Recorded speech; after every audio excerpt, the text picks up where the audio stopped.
Deus está morto. Esta é a afirmação polêmica do filósofo Nietzsche. Fui eu mesmo que disse isso. Deus está morto e foram vocês. Sim, vocês que o mataram. Ao fazer uma afirmação tão provocativa, o filósofo não está argumentando sobre a existência ou não de Deus. Na verdade, ele estava fazendo uma leitura da vida das pessoas do seu tempo, prevendo o futuro, quando Deus seria deixado de lado como Criador, guia, alicerce e Salvador. Davi, no Salmo 14, afirma: diz o insensato no seu coração, não há Deus. Ele está apontando aqui ao insensato, o sem juízo, o outro, o mundo louco lá de fora. Não eu, os outros, que vivem como se Deus não existisse. Porém, logo depois, Deus entra em cena com o seu olhar que vê até os nossos segredos mais escondidos. Do céu o Senhor olha para os filhos dos homens para ver se há quem tenha entendimento, se há quem busque a Deus. A conclusão de Deus é: todos se desviaram e juntamente se corromperam. Não há quem faça o bem, não há nenhum sequer. O Senhor senta eu e você junto ao insensato. Porque, na verdade, cada pecado que cometemos nasce de um coração corrompido que no seu íntimo deseja viver como se Deus não existisse.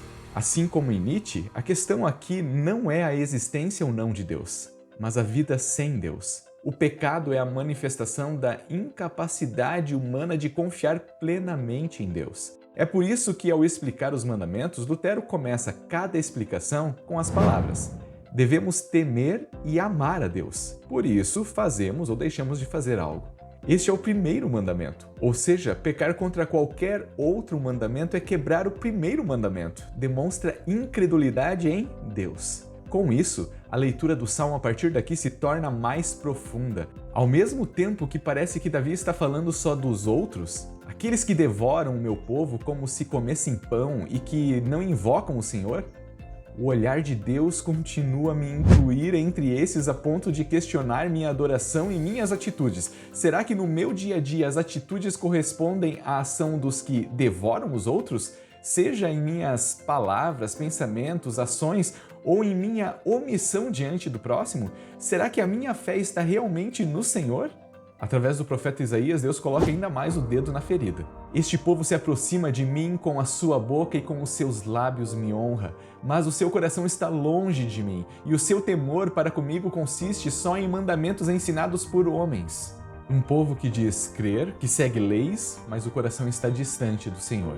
Um povo que diz conhecer a Deus, que lê a sua palavra, mas Deus diz que os seus melhores leitores leem e não entendem. Como dizem, não sei ler.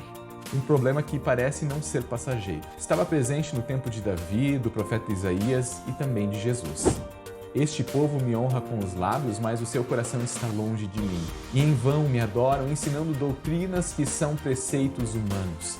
Os melhores leitores da palavra, fariseus e alguns escribas, segundo Jesus, não sabiam ler. O problema da incredulidade perpassa gerações e chega a nós, colocando um ponto de interrogação sobre o que está em nossos lábios e em nosso coração. Você realmente sabe ler? Afinal, o livro, segundo Isaías, está selado. A resposta não está em você, mas na ação de Deus.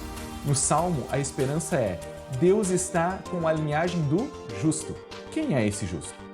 Em Isaías, a esperança é: Deus diz: continuarei a fazer obra maravilhosa no meio deste povo. Deus fará. Mas veja que nessa obra maravilhosa tem lei, tem repreensão. A palavra maravilhosa foi usada anteriormente, por exemplo, no Êxodo, para falar das pragas do Egito.